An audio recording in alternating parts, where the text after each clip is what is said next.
E já estamos de volta com o nosso programa aqui no Mundial Telenotícias. A coisa está tão tensa para as autoridades brasileiras que elas já estão tomando decisões sem pensar nas consequências. Mostram que não sabem exatamente o que fazer e só pioram a situação a cada passo que dão.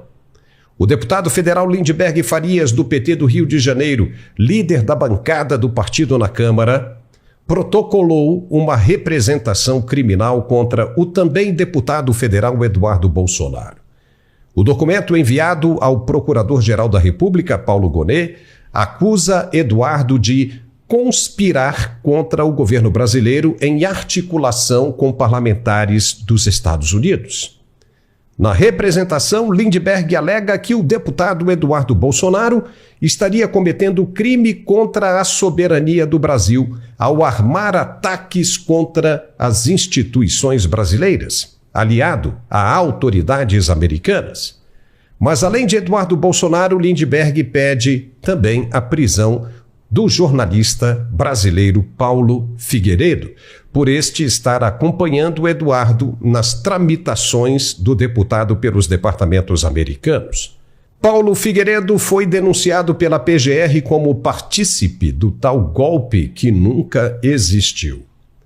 O líder do PT pede à PGR que tome as seguintes medidas contra Eduardo e Paulo Figueiredo. Abertura de um procedimento de investigação criminal para apurar possíveis crimes cometidos por Eduardo Bolsonaro e, caso necessário, a apresentação de denúncia ao Supremo Tribunal Federal. Adoção de sanções administrativas e civis contra os envolvidos. Apreensão do passaporte de Eduardo Bolsonaro para evitar novas viagens aos Estados Unidos com suposta intenção de interferir em investigações. A avaliação da prisão preventiva de Paulo Figueiredo sob a justificativa de que sua atuação atende aos critérios do artigo 312 do Código de Processo Penal para custódia cautelar. No caso de Paulo Figueiredo, vai só piorar a situação das autoridades brasileiras, pois ele vive nos Estados Unidos e se o governo brasileiro não conseguiu a extradição de Alan dos Santos, vai conseguir alguma coisa com o Paulo Figueiredo? Claro que não. Ainda mais que o jornalista é amigo de autoridades do legislativo de lá, que estão apertando as autoridades de cá. Só vai mostrar para os caras que eles estão certos, que os brasileiros estão certos e falando a verdade sobre a situação em que são tratados no Brasil. E atacar tanto o deputado, filho do ex-presidente e amigo íntimo do presidente dos Estados Unidos, quanto Paulo Figueiredo, vai resolver alguma coisa? Vai. Vai só piorar a situação para os cabeças duras de cá. Tem muita gente achando que isso é maravilhoso demais, porque toda vez que essas autoridades se debatem em Brasília, acabam fornecendo mais provas e combustível para as ações internacionais, e os caras não percebem isso, porque são cabeças duras, estão cegos e não sabem como proceder. O deputado Lindbergh Farias acabou registrando uma prova disso, ao gravar um vídeo no próprio X, falando do que ele e a bancada governista pretendem fazer contra Eduardo Bolsonaro e Paulo Figueiredo. Ele disse que a presidente do PT e namorada dele, Gleisi Hoffmann, vai pedir a cassação do mandato de Eduardo Bolsonaro na Comissão de Ética da Câmara. Veja. E a presidente Gleisi Hoffmann está entrando pelo Partido dos Trabalhadores com a representação na Comissão de Ética para a gente cassar o mandato de Eduardo Bolsonaro por essa política de traição aos interesses nacionais, uma política lesa pátria. Eita! São ações sem sentido algum, porque para avançar nestas propostas, o governo teria de ter maioria no Congresso, na Câmara, mais especificamente na Câmara dos Deputados. E tem? Tem hoje? Não, não tem. Então é ilusão, é firula, balela, ainda mais em um ano pré-eleitoral, onde toda a Câmara dos Deputados passará por uma renovação. Então, Quem vai se opor à vontade do povo? Quem, para depois não conseguir ser reeleito? Me diga, quem? Mas isso serve para você ver o nível de insensatez desse povo. Eles acham mesmo que estão fora desse planeta. A realidade que eles vivem simplesmente não existe. E quando caírem, todos vão se dar conta disso. Vão ficar sem entender por que caíram. E para quem o deputado Lindbergh está direcionando esse vídeo que ele gravou? Para quem? Apenas para os seguidores do PT? Só pode. E até isso está ruim, porque se não somos nós aqui para falar desse vídeo, ninguém mais veria. Porque até os apoiadores do PT estão sumindo do planeta, estão se extinguindo. Quer uma prova disso? O Instituto Paraná Pesquisa soltou mais uma leva estatística, mostrando que o presidente Lula perde feio para Bolsonaro na preferência de voto em todas as situações. E os números agora estão bem diferentes. Na primeira hipótese da pesquisa, Bolsonaro tem 50,7% das intenções de voto contra apenas 20,4% de Lula. Em seguida aparecem Ciro Gomes com 8,2%, Pablo Marçal, do PRTB, com 5,7%, o governador do Rio Grande do Sul, Eduardo Leite, com 2,2%, o governador de Goiás, Ronaldo Caiado, com também 2,2%, e Helder Barbalho, do MDB, com 0,2%. Na segunda hipótese, Michele Bolsonaro venceria Lula por 37,4%, a 20,8%. Ciro ficaria com 9,6%, Marçal com 9,5%, Caiado com 4,7%, Leite com 3% e Barbalho com apenas 0,5%. Ou seja, Lula já era papai. E para ficar ainda mais complicado, para que você veja como eles não sabem o que fazer, Lula ainda convidou Gleisi Hoffmann, presidente do PT, para ocupar o Ministério das Relações Institucionais. Foi nesta sexta-feira e ela aceitou. Vai tomar posse no dia 10 de março. Ela será responsável pelas articulações políticas do governo. Por aí você já viu. Ela, que parece destilar veneno e ódio toda vez que abre a boca, não deverá trazer nenhum benefício para o governo do PT. Basta ver como ela acaba colocando o governo sempre em rota de colisão quando resolve emitir uma opinião. E você viu no início do programa que o deputado Lindbergh Farias gravou um vídeo falando de Paulo Figueiredo e do deputado Eduardo Bolsonaro, não viu? Pois é. Nesse mesmo vídeo, ele disse que os Estados Unidos estão desrespeitando a soberania brasileira, mas foi justamente o contrário.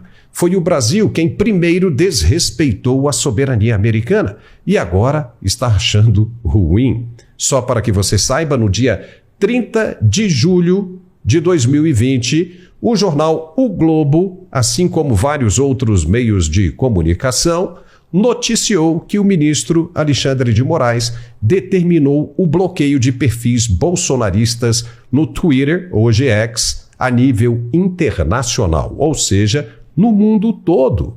E isso se repetiu por muitas vezes ao ponto do Facebook soltar a seguinte nota na época, abre aspas. O Facebook havia cumprido com a ordem de bloquear as contas no Brasil ao restringir a visualização das páginas e perfis a partir de endereços IP no país. Isso significa que pessoas com endereço IP no Brasil não conseguiam ver os conteúdos, mesmo que os alvos da ordem judicial tivessem alterado sua localização IP. A mais recente ordem judicial é extrema, representando riscos à liberdade de expressão fora da jurisdição brasileira e em conflito com leis e jurisdições ao redor do mundo, devido à ameaça de responsabilização criminal de um funcionário do Facebook Brasil. Não tivemos alternativas a não ser cumprir com a ordem de bloqueio global das contas enquanto recorremos ao Supremo Tribunal Federal. Fecha aspas. Caracas, isso é muito grave. E as Big Techs têm tudo isso registrado e vão apresentar as provas no Congresso americano. O pau está torando e em breve a dor de cabeça dessa gente brasileira vai só aumentar. Então, não tem como negar que foi o judiciário brasileiro quem primeiro rompeu a soberania digital e jurídica de outro país, no caso, os Estados Unidos, para caçar o que chamou de bolsonaristas pelo mundo todo. Não é verdade, portanto, o que o deputado Lindbergh Farias disse, que os Estados Unidos estão ferindo a soberania do Brasil. E quando o Brasil feriu a soberania dos Estados Unidos, ele não disse nada? É uma vergonha isso. Os Estados Unidos apenas estão agora se protegendo das ações invasivas do judiciário brasileiro. É ou não é? Apenas isso. E agora estão cobrando responsabilidades. Nesta quinta-feira, o ministro Alexandre de Moraes gravou um vídeo, se mostrando bem nervoso com o que está acontecendo e dizendo que o Brasil não é mais uma colônia. Mas tem gente dizendo que é sim colônia do poder judiciário e dos chineses. E teve mais um bate-cabeça. A decisão do ministro em suspender a plataforma Rumble no Brasil não fez o menor sentido porque ela já não tinha nenhuma operação no país. E só se manifestou porque o ministro exigiu que a plataforma derrubasse perfis de brasileiros que moram nos Estados Unidos. Ou seja, a plataforma reagiu na justiça americana e a resposta está sendo dada agora. A decisão do ministro afirma que a plataforma demonstra desrespeito à soberania de diversos países. Mas, no entanto, o único caso específico mencionado envolve uma multa aplicada ao X na Austrália e não ao Rumble. A informação foi divulgada pelo jornal A Folha de São Paulo. E mais, a situação tem ficado tão insustentável que agora até o PGR Paulo Gonet e mais 2 outras autoridades brasileiras passaram a ser alvo das sanções americanas. Parlamentares norte-americanos alinhados ao presidente Donald Trump defendem a aplicação das mesmas sanções contra Paulo Gonet e o delegado da Polícia Federal, Fábio Shaw, devido ao papel de ambos em inquéritos que resultaram no bloqueio de perfis de políticos e militantes de direita nas redes sociais. Eita nós! Vamos conversar agora com o nosso comentarista de geopolítica, Gerson Gomes, que está lá nos Estados Unidos. Gerson, seja muito bem-vindo. A cada momento que passa, fica pior a situação. Agora até o PGR entrou nessa meta dos congressistas americanos. Quem mais pode ser incluído, Gerson? Seja bem-vindo. Muito bom estar de volta, Paulo. E realmente a lista de pessoas que colaboraram com todo esse estado de deterioração do que a gente pode chamar de razoabilidade, do que aqui a gente chama nos Estados Unidos de rule of law, do Estado de Direito no Brasil, e muita gente que nós poderíamos dizer que são pelo menos cúmplices ou corresponsáveis. Veja que por diversas vezes o ministro Alexandre de Moraes, ele vem a público respaldar as suas decisões monocráticas no apoio do pleno, ou até mesmo de outros ministros. Mas não somente isso. Nós vimos na última semana o próprio ministro Barroso, o ministro Gilmar Mendes, saindo em defesa, até o ministro Flávio Dino, saindo em defesa das decisões ou das atitudes de Alexandre de Moraes e evocando uma certa visão de que o Brasil precisa preservar a sua soberania. É interessante, né, Paulo? Porque a hipocrisia nesse tema é flagrante. Por quê? Porque nós estamos falando de denúncias justamente de interferência do governo Biden no Brasil e que contaram com o apoio, e até muitas dessas pessoas que se levantaram no âmbito do PT, das redes sociais ali, com o próprio Lindbergh Farias ou a Gleisi Hoffmann, e todos esses grupos que a gente conhece muito bem, que receberam, seja direto ou indiretamente, recursos da USAID, da Fundação Ford, até da própria Open Society, de George Soros, e tantos outros que interferiram, e já vem interferindo há muito tempo, na política interna brasileira, na imposição de pautas que são estranhas até à nossa cultura no Brasil.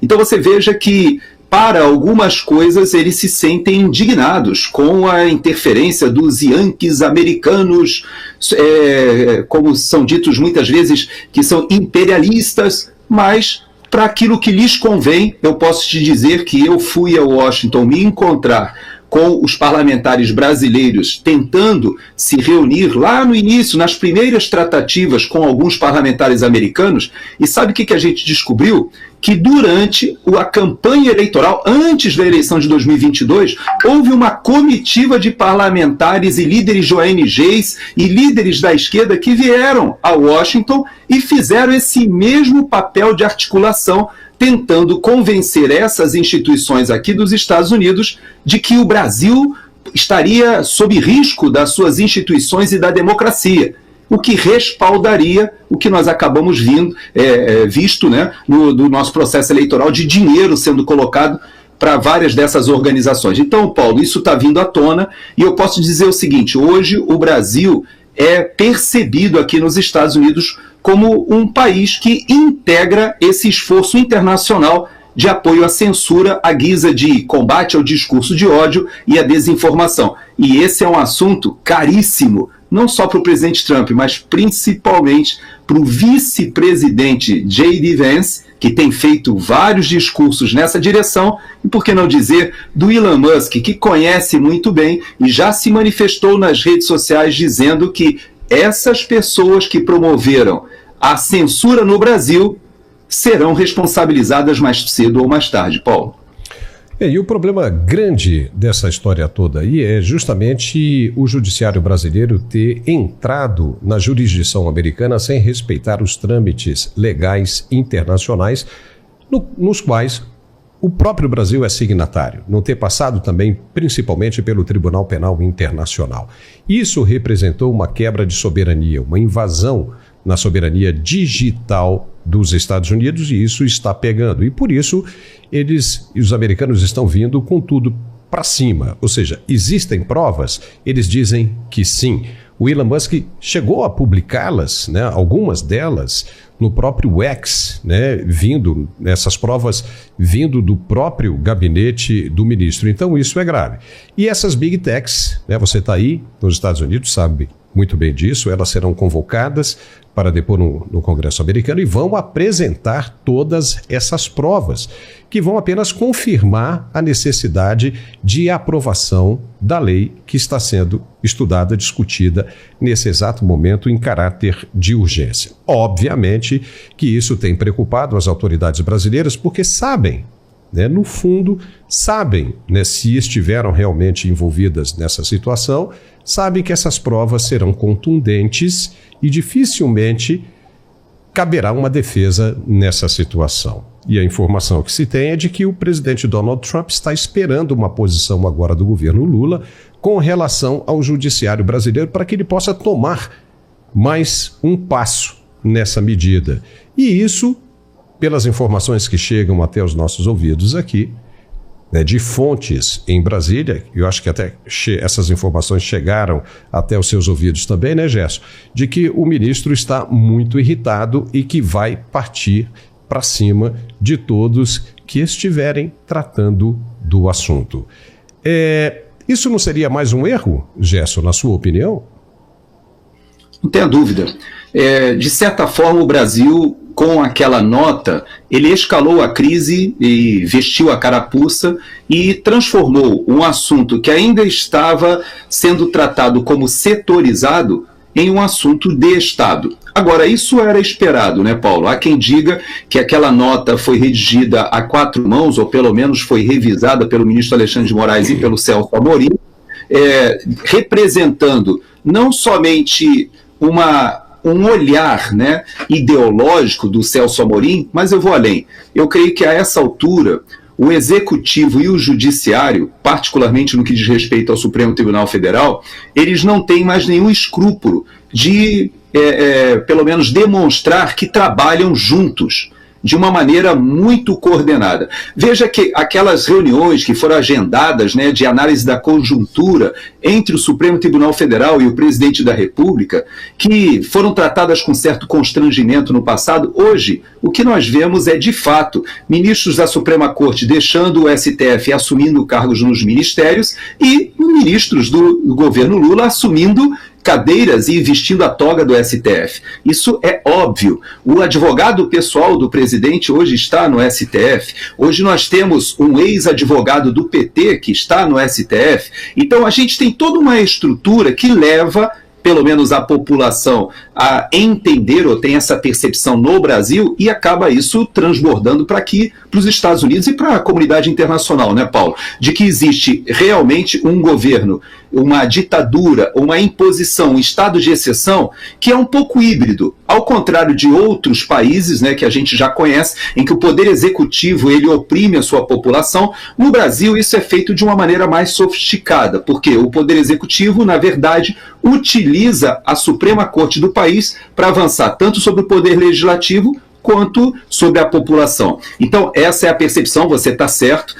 Aqui fora existe uma preocupação com vários temas. E eu ouso afirmar, Paulo, que o problema não foi esse, no avanço aqui sobre a legislação, sobre a população dos Estados Unidos. Eu creio que isso foi mais um pretexto, acho até que foi uma estratégia muito inteligente do Rumble e até dos advogados, porque caracteriza que eles estão defendendo os interesses das empresas e dos americanos. Mas, na verdade, Paulo, a essa altura do campeonato, todos sabem que o que aconteceu com Felipe Martins, por exemplo, dos meses que passou na prisão, inclusive em solitária, por causa de uma pretensa entrada aqui nos Estados Unidos, isso está sendo investigado.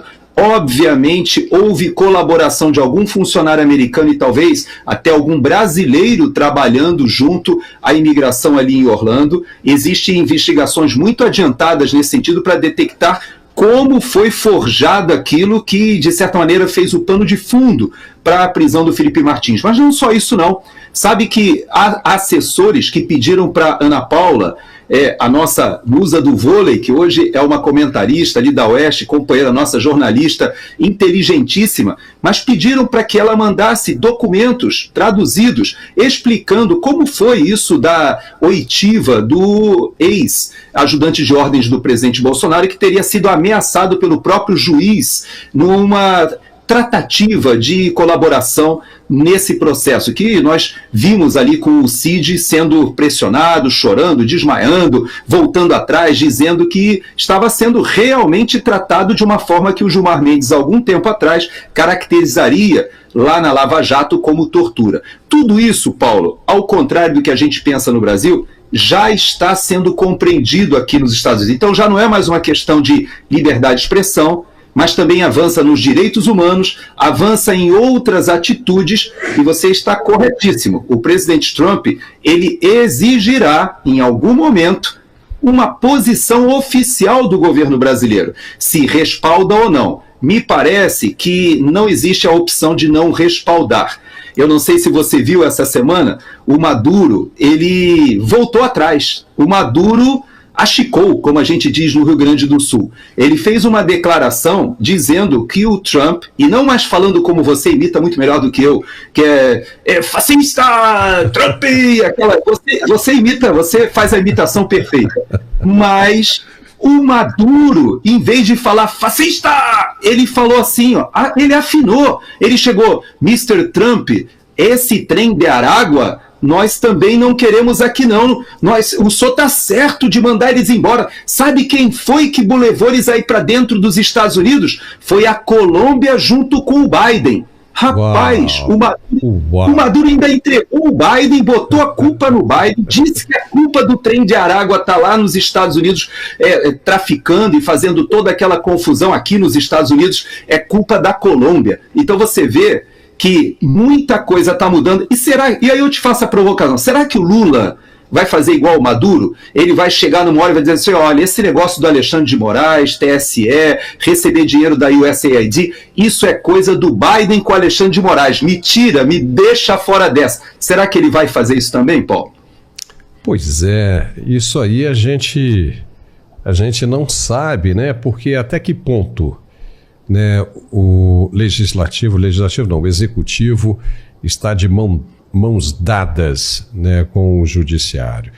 Porque no Brasil nós temos uma situação completamente diferente, né? Você lembra muito bem que o próprio ministro Gilmar Mendes disse que o presidente Lula está eleito graças ao Supremo, não é? Que acabou tirando da cadeia, anulando todos os processos, e o presidente Lula foi eleito. Se não fosse o Supremo, ele não teria chegado à presidência da República. Como é que funcionaria isso na cabeça do presidente? Como uma relação de dívida?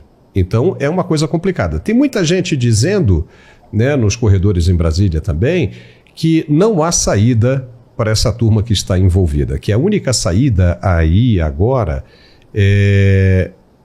seria, de repente, a esperança de aumentar o tom, sair para a briga, para a guerra, para o extremo total, na esperança de que o governo americano afinasse. Opa, os caras estão partindo para a briga, então vamos recuar? Só que isso não acontece, né, Gerson? Não vai acontecer. Não tem como acontecer, Paulo. Eu vou te dizer uma coisa. Na verdade, essa linha de ação que você está falando, e que o Alexandre de Moraes, Flávio Dino, me parece, o próprio Celso Amorim, a Gleisi Hoffmann, outras pessoas têm, de certa maneira, assessorado o presidente Lula de que ele adote uma postura mais firme. Eu creio que isso tem a expectativa de contar com uma indignação da população brasileira com uma interferência americana. Só que acontece, Paulo, que hoje já não existe aquele sentimento anti-americano que, de certa maneira, subsidiou todo o movimento da esquerda na América Latina, até o movimento sindical na Argentina, no Brasil. Isso tudo mudou muito. Hoje é uma interligação, uma interconexão no mundo muito grande. E o pior, né? Nós temos o presidente Trump e o ex-presidente Bolsonaro numa relação amistosa, pessoal. Então, o brasileiro, de modo geral, grande parte do Brasil hoje, olha os Estados Unidos e vê o esforço que está sendo feito aqui de uma verdadeira lava-jato americana de combate à corrupção. O Elon Musk, essa semana, ele não somente levantou a questão do que nós tratamos no último programa sobre o Social Security. Agora, foi feita uma carta para todos os funcionários do governo federal, um e-mail dizendo que eles deveriam compartilhar, ou seja, eles têm que se logar no sistema, dizer que eles existem, que trabalham e dizer o que eles fizeram na última semana. E sabe o que está acontecendo? Está se descobrindo, Paulo, que existem prédios inteiros aqui nos Estados Unidos alugados, com vários andares, em que existem lugares para trabalhar de milhares de pessoas e somente poucas dezenas estão se logando. E hoje o pagador de impostos começa a se perguntar, peraí, para que nós temos essa quantidade gigantesca de agências, de funcionários públicos, se grande parte deles jamais voltaram a trabalhar depois da pandemia presencialmente? Existem alguns casos, Paulo, que estão sendo levantados aqui, de pessoas que estão denunciando, americanos que estão dizendo assim, olha, eu trabalho para o governo federal e eu posso dizer que é verdade isso que o Elon Musk está dizendo. Uau. Olha, eu só sou obrigado a ir trabalhar 2 dias na semana. Durante 3 dias eu posso trabalhar de casa. E eu sei que no meu trabalho, os 3 dias que você trabalha de casa, o pessoal vai para a academia, tem outros empregos, vai fazer outras atividades, ou seja, o pagador de imposto está descobrindo que o seu dinheiro foi para USAID, para o exterior, para financiar a ideologia e muitos casos de corrupção, mas aqui dentro também o dinheiro foi muito mal utilizado, Paulo. E isso tem feito com que o americano olhe para o Trump, e eu vi declarações essa semana de um democrata dizendo o seguinte, eu não votei no Trump, eu reconheço que eu tenho raiva do Trump do tempo do primeiro mandato dele, mas eu vou dizer uma coisa para vocês, esse mandato dele eu estou aplaudindo, porque ele está possibilitando que o governo seja visto por dentro. E olha, aqui nos Estados Unidos, Paulo, eles estão tendo a oportunidade de fazer uma reflexão que talvez no Brasil a gente precise. Muita gente está dizendo que o americano vai salvar o Brasil. Não. Quem tem que salvar o Brasil, Paulo, somos nós. Se nos indignarmos, se tivermos vergonha na cara, como o americano agora está se indignando e está respaldando essas ações do presidente Trump, Paulo. E olha, e foi uma reação espontânea do povo americano e expressada da maneira mais democrática que existe, através do voto. No ano que vem, nós temos eleições no Brasil, 2026, está se aproximando e com uma rapidez incrível. Estamos chegando agora no último dia do mês de fevereiro e as coisas estão acontecendo. E pelo que a gente está vendo, né, Gerson, se tiver que haver uma reação por parte do Brasil, Trump está fazendo a parte dele, mas como você disse, o resto, a conclusão, tirar o bolo do forno tem que ser feito com o brasileiro. Só que aí nós temos 3 poderes nessa situação. O judiciário, que está sendo acusado, e o executivo, que também está sendo apontado como parte dessa denúncia. Resta quem? O legislativo. Mas, ontem, o presidente do Senado, que é quem deveria tomar qualquer atitude para fiscalizar essa situação no judiciário, disse que um impeachment não seria bom nessa hora. Então fica difícil porque está todo mundo, né, pensando no Brasil do mesmo jeito. Aí você vem com essa história do Paulinho da Força, né, não sei se você viu isso, querendo passar um projeto na Câmara para também punir cidadãos estrangeiros no Brasil que estejam atacando as instituições democráticas via redes sociais.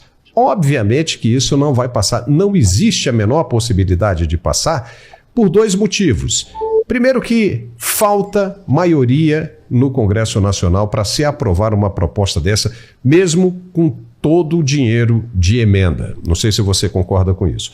E segundo, que nós estamos num ano pré-eleitoral e em 2026, a Câmara e 2/3 do Senado serão trocados. A Câmara toda será renovada, ou seja, alguns serão reeleitos se merecerem, e muitos merecem, mas outros não conseguirão se reeleger. Então, se você pensa em votar uma proposta dessa para punir estrangeiros, principalmente americanos, dentro do Brasil, vai causar uma rejeição muito grande a esses parlamentares. Você acredita que uma proposta dessa teria chances de passar? Não acredito que teria chances de passar e vou além. Nós temos no Brasil um Congresso que não é um Congresso de esquerda. Nós precisamos entender que a esquerda ela vem definhando no Brasil desde as eleições de 2016, antes mesmo da eleição de Bolsonaro. As eleições municipais de 16, as eleições municipais de 20 e de 24, elas mostraram uma tendência no Brasil de afastamento do eleitor das propostas progressistas de esquerda. E quem cresceu durante esse período? O centro. E esse centro é um centro de pensamento muito mais à direita do que à esquerda. Agora, infelizmente, esse centro é um centro muito mais conectado a, vamos dizer assim, a um patrimonialismo, ou seja, a um centro que não tem ideologia. Ele está no governo, ou junto ao governo, se beneficiando das emendas. Agora a gente vê o Supremo Tribunal Federal chamando a si até mesmo a gestão da aplicação dessas emendas, algo inimaginável, né? O nosso Supremo Tribunal Federal ele já estava hipertrofiado, agora ele vai para, vamos dizer assim, a execução orçamentária, ou seja, assume as rédeas do Poder Executivo. É estranho isso que está acontecendo, mas pior do que isso, eu vejo o próprio Congresso Nacional se apequenando nessa crise que nós estamos vivendo. Agora, qual é a solução, Paulo? Eu posso dizer para você que, da minha perspectiva aqui nos Estados Unidos, o americano quase caiu na situação do Brasil.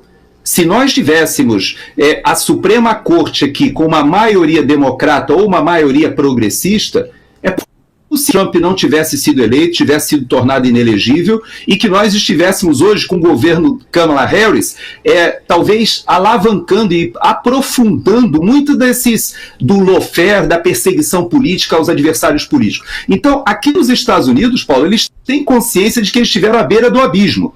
A pergunta que eu te faço é a seguinte: a nossa elite no Brasil tem essa consciência? Você viu que aqui, até mesmo as big techs que você falou que estão sendo chamadas agora para falar no Congresso sobre a censura que elas foram submetidas no Brasil, mas você vê que, por exemplo, eu vi uma notícia dessa semana que o próprio Jeff Bezos, ele que é dono da infraestrutura de muito do que a gente vê nas redes sociais, porque a Amazon ela acaba sendo responsável pela infraestrutura de onde trafega todos esses dados das redes sociais. O Jeff Bezos, que é dono também do Washington Post, ele já retirou ali o editorial de opinião e disse o seguinte: não, agora nós vamos apoiar a liberdade de expressão. Então você vê que há um movimento da sociedade americana. O americano ele deu a maioria na Câmara, no Senado, ele tem a maioria na Suprema Corte e elegeu o presidente Trump para ele cumprir uma agenda propositiva. E no Brasil, Paulo, as nossas elites, elas estão indignadas com o que está acontecendo?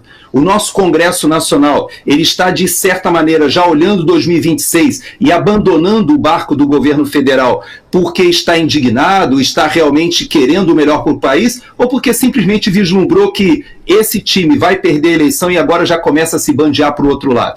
Então a gente precisa, sim, Paulo, que os operadores do direito, os políticos, os empresários, os militares, as elites do país olhem para a nossa situação com a indignação que o brasileiro, que o americano viveu aqui, e transforme isso, como você disse, no voto.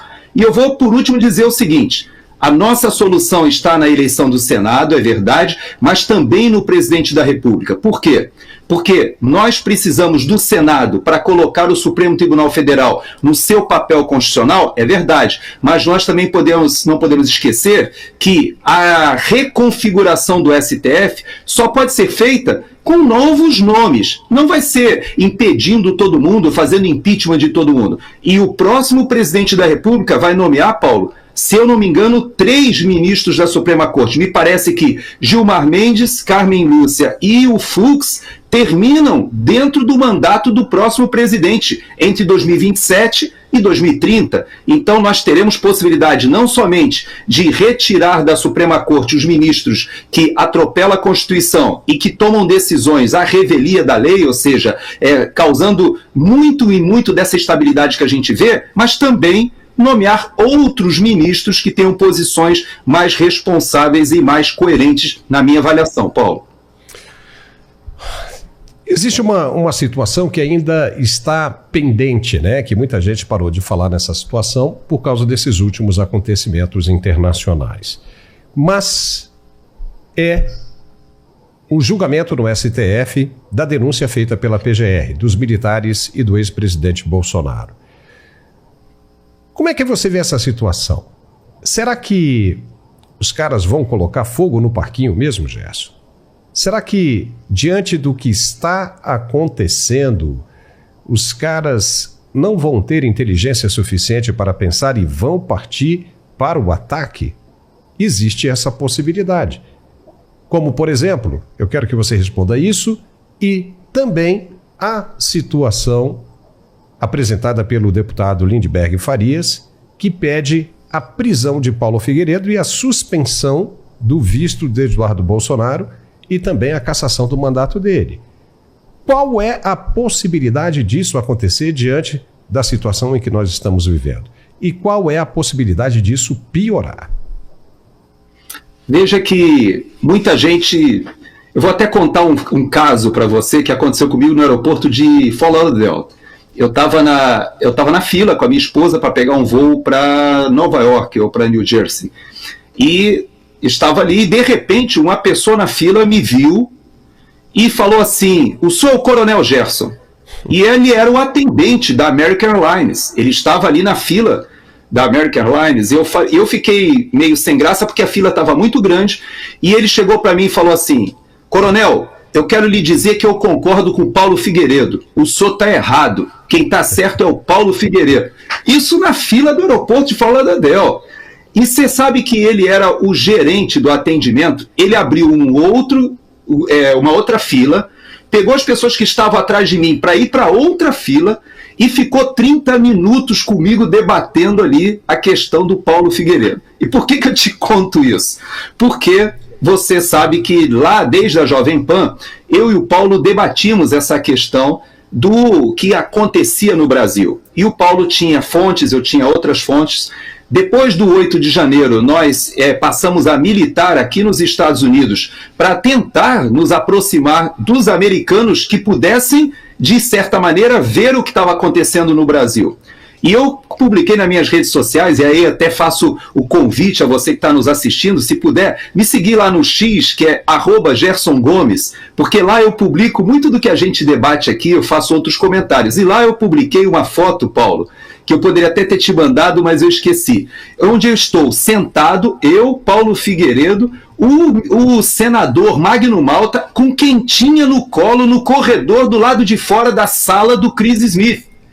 Por que eu conto isso? Porque as pessoas pensam que a vida do Paulo aqui, durante esse período, foi uma vida glamurosa, porque claro, ele deu entrevistas para o Tucker Carlson, ele deu entrevistas para os principais jornalistas aqui dos Estados Unidos, ele talvez seja o jornalista brasileiro mais conhecido aqui nos Estados Unidos. Ele fez aquele pronunciamento, naquele dia que a Maria Elvira Salazar levantou a foto do Alexandre de Moraes, 3 pessoas testemunharam ali. O dono do Rumble testemunhou, o próprio Schallenberger foi um dos testemunhas, e o Paulo Figueiredo.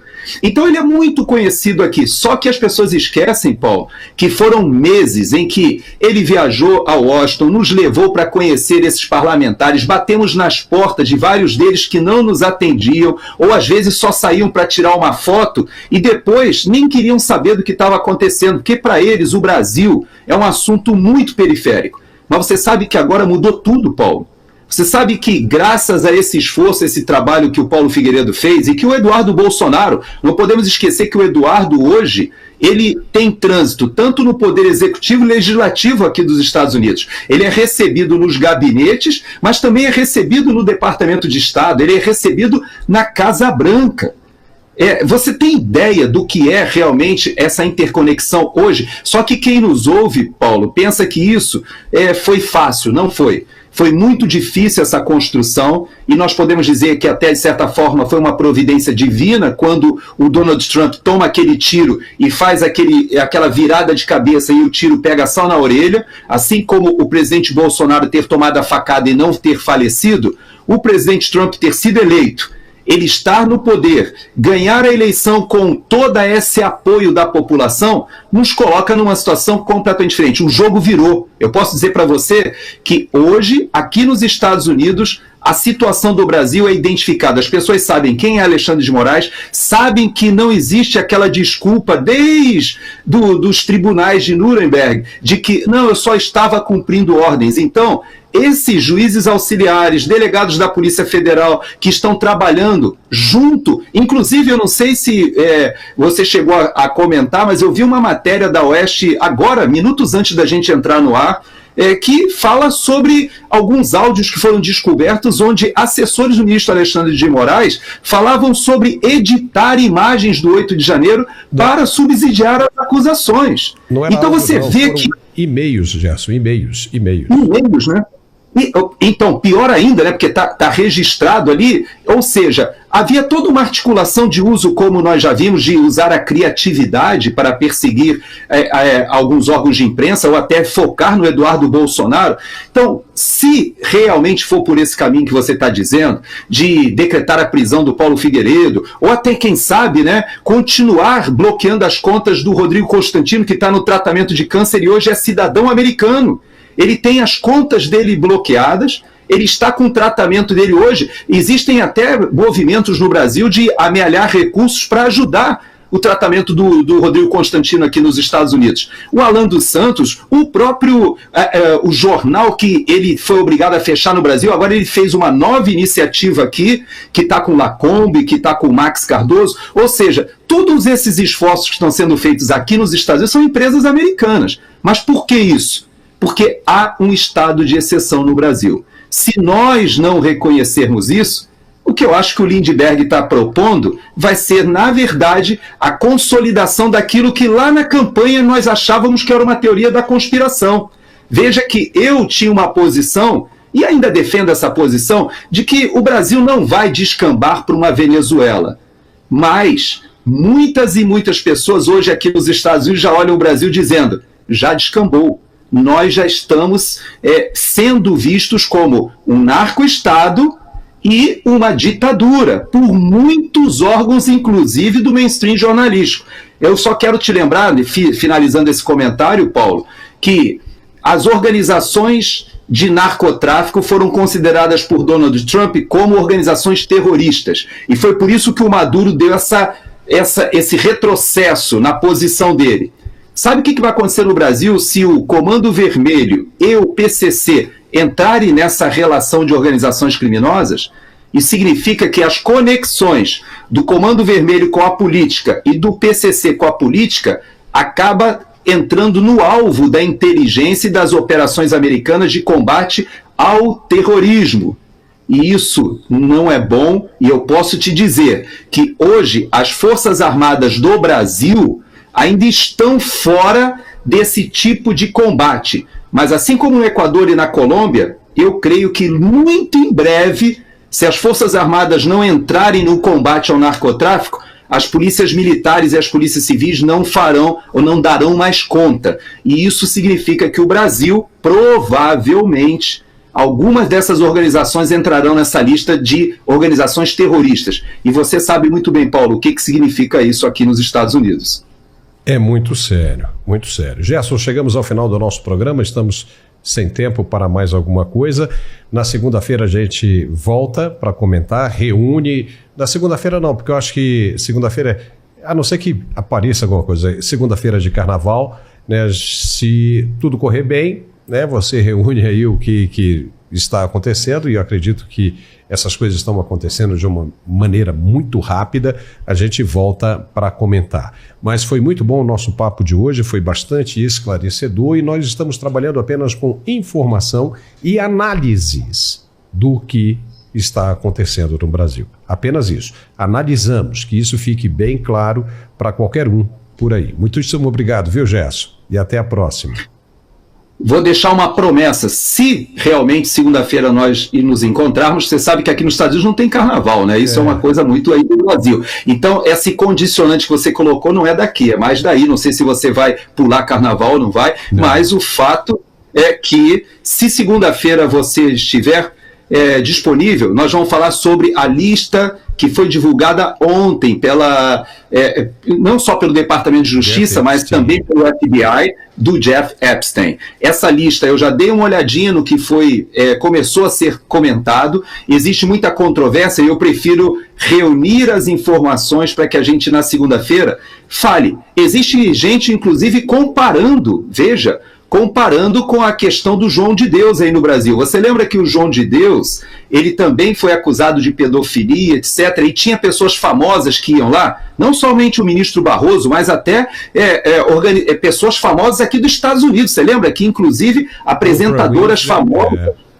Exatamente, foram lá se consultar com o João de Deus, depois se descobriu que foram dezenas de casos de assédio sexual e ele teve esse caso. Você sabe que aqui o Jeff Epstein é muito parecido, porque tem muita gente famosa nessas listas, nesses voos, nessas visitas à ilha que ele tinha, a sua fazenda também, que ele tinha uma fazenda, e as meninas que eram levadas, e os meninos, e as pessoas que eram levadas para esses locais, para essas festas, hoje já são adultos, e vários já testemunharam, Paulo. É muita coisa, muita gente que está nessa lista. Então, segunda-feira a gente fala sobre isso, se Deus quiser. Tá certo. Obrigado, Gerson. E até lá. Caramba, que programão, hein? Muito legal. Se você ainda não é inscrito no nosso canal, eu peço que se inscreva, vá lá em cima e aperte no botãozinho de inscreva-se. Não tem que preencher formulário algum, é bem fácil e nós contamos muito com a sua ajuda. Vamos ficar atentos ao que está acontecendo. Um bom fim de semana, um bom feriado de carnaval e nos vemos de novo na segunda-feira, se Deus quiser. Um forte abraço e até lá.